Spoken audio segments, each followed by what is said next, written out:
Suppose you need to persuade somebody of something. Let's say you work for a car company, and it's your job to design an advertisement that's going to sell one of the trucks that your company makes. Well, the first thing you might want to think about is, all right, who's the appropriate audience for this argument that I need to make that people should buy this truck? Because it's not going to be for everybody. Well, you might decide, well, given the kind of truck that it is, we want to target this to, workers, construction workers, plumbers, people who do lawn maintenance, that kind of stuff. Once you've narrowed down your audience, you're going to need to start thinking about the kinds of things you would say in order to persuade them. For example, you might say things like, all right, it gets X number of miles per gallon. It gets really good gas mileage. You might say, well, it has X towing capacity, really, really good towing capacity. You might talk about the horsepower that it has and the torque that it makes. You might talk about how spacious the bed is or how spacious the cab is. If you talk about those sorts of things in order to get people to buy your truck, what you're doing is appealing to their sense of reason, right? You're giving them reasons to buy the truck. And in rhetoric, we call that logos. That's a fancy Greek word. It's an ancient Greek word that means reason or word or statement or message. And what it refers to in rhetoric is anytime you are appealing to people's sense of logic or sense of reason. And so, we get the word logic from this ancient word logos. On the other hand, you might appeal to people in a different way. You might, in addition to giving them reasons why they should buy the truck, you might also appeal to their feelings, to their emotions. You might, in the advertisement, have a picture of someone driving the truck in the wilderness and obviously having fun. They're going mud riding in the truck. You want to show them an image that makes them feel like, if I have that truck, I'll feel cool, I'll feel strong, I'll feel like a productive person, I'll feel good about myself, I might feel wealthy. In that case, because you're appealing to the audience's emotions, we call this the appeal to pathos, P-A-T-H-O-S. That's another fancy Greek word, and it just means emotions. You'll notice that the word pathos is related to words that we use in English like sympathy or pathetic or apathetic or empathy. The appeal to pathos is trying to sway the audience's emotions in order to make them more likely to accept the proposition that you're making. Now, besides appealing to people's sense of reason and people's emotions, you might also make another kind of appeal.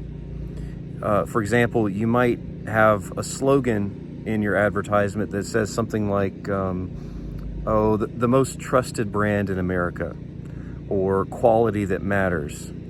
Now, you're not saying something about the truck exactly, and you're not appealing to the feelings that people might have when thinking about the truck. What you're doing is actually saying something about yourself, or in this case, about your company.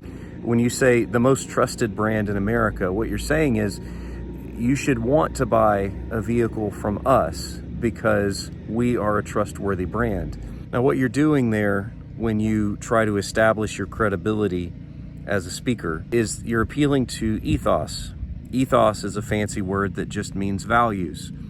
You're thinking about what your audience believes in, what they value, and you're trying to present yourself as someone who also has those values, who shares them. Actually, a good way to think about that is think about it in terms of a job interview.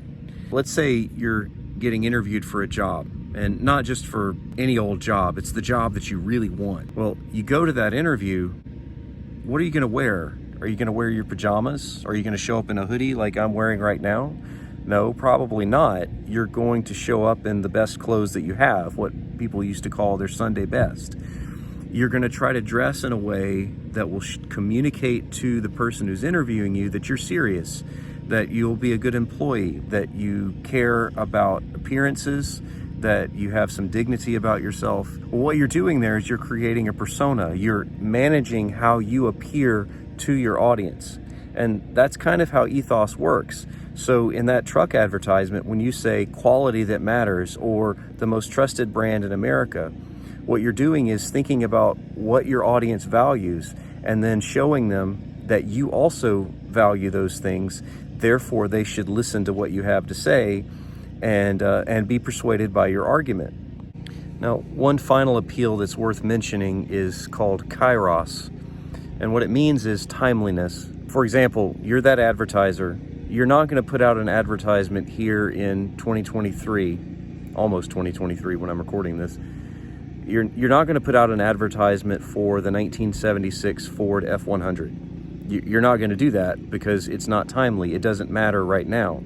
For the same reason, you wouldn't write an essay in which you argue that we've got to ban smoking in restaurants right now. I mean, you could write that essay, but it wouldn't be timely because most restaurants don't allow smoking anyway. So part of rhetoric is recognizing whether or not the argument that you want to make really has importance at this moment in time, and that's called kairos.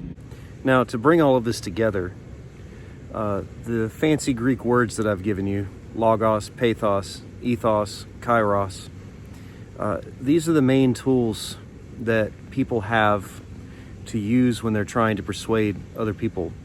Now, it all sounds very academic when you put it that way, but persuasion is something that everybody does every day. You've probably, at the time that you're watching this video, you've probably already tried to persuade people at least a few times. Whether it's, deciding on everyday things like where we should go to eat today, to big important things like, how should you feel about immigration?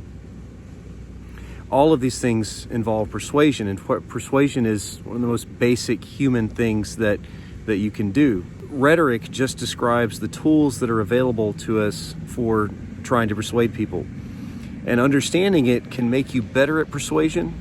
It can also make you better able to recognize when someone is trying to persuade you and being manipulative about it, or whether they're making an argument that's worth taking seriously. Like any tool, rhetoric can be used or misused. The better you understand it, the better off you're going to be.